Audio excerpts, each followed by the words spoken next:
चीन बाटरे एबे नेपाल 100 टंकिया नोट्रे भारतर 3 अंचल को देखाइला निजर।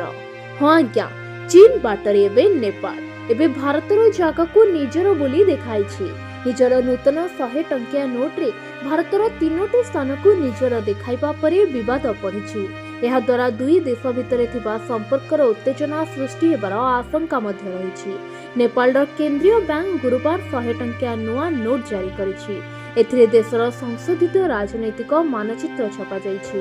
100 ଟଙ୍କିଆ କରେନ୍ସିରେ ଛପାଯାଇଥିବା ମାନଚିତ୍ରରେ ନେପାଳ ବିବାଦୀୟ କଳାପାଣି, ଲିପୁ ଲେଖ ଓ ଲିମ୍ବିୟାତୁରା ଅଞ୍ଚଳକୁ ନିଜର ବୋଲି କହିଛି। ନେପାଳର ଏହି କାର୍ଯ୍ୟକୁ ଭାରତ ବିରୋଧ କରିଛି। ଏହା ସହ କହିଛି ଏଭଳି ପଦକ୍ଷେପ ଏକତରଫା ଓ କୃତ୍ରିମ ଆଞ୍ଚଳିକ ବିସ୍ତାର। ନେପାଳ ରାଷ୍ଟ୍ରୀୟ ବ୍ୟାଙ୍କ ବା ଏନ୍ଆରବି ଦ୍ୱାରା ଜାରି ଏହି ନୂଆ ନୋଟ୍ ଉପରେ ପୂର୍ବତନ ଗଭର୍ଣ୍ଣର ଡକ୍ଟର ମହାପ୍ରସାଦ ଅଧିକାରୀଙ୍କ ସ୍ୱାକ୍ଷର ରହିଛି। ତତ୍କାଳୀନ ପ୍ରଧାନମନ୍ତ୍ରୀ କେପି ଶର୍ମା ଓଲିଙ୍କ ନେତୃତ୍ୱାଧୀନ ସରକାର ମଇ 2020ରେ ସଂସଦରୁ ସମ୍ବିଧାନ ସଂଶୋଧନ ପାସ୍ କରି କଳାପାଣି, ଲିପୁଲେଖ ଓ ଲିମ୍ବିୟାତୁରାକୁ ନିଜ ଅଞ୍ଚଳରେ ସାମିଲ କରି ନୂଆ ମାନଚିତ୍ରର ମାନ୍ୟତା ଦେଇଥିଲେ। ଏବେ ସେହି ସଂଶୋଧିତ ମାନଚିତ୍ର 100 ଟଙ୍କିଆ ନୋଟ୍ରେ ଛପାଯାଇଛି।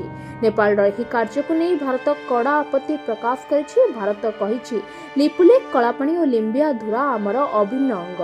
ନେପାଳର ଏହି ପଦକ୍ଷେପ ତଥ୍ୟାତ୍ମକ ଭାବରେ ଭୁଲ। ନେପାଳର ସୀମା 5 ଭାରତୀୟ ରାଜ୍ୟ ସିକିମ୍, ପଶ୍ଚିମବଙ୍ଗ, ବିହାର, ଉତ୍ତରପ୍ରଦେଶ ଏବଂ ଉତ୍ତରାଖଣ୍ଡ ସହ 1850 କିଲୋମିଟରରୁ ଅଧିକ ଦୂରରେ ରହିଛି। ଦୁଇ ଦେଶ ଭିତରେ ଏହି କ୍ଷେତ୍ରକୁ ନେଇ ଦୀର୍ଘ ସମୟ ଧରି ବିବାଦ ଚାଲୁଛି।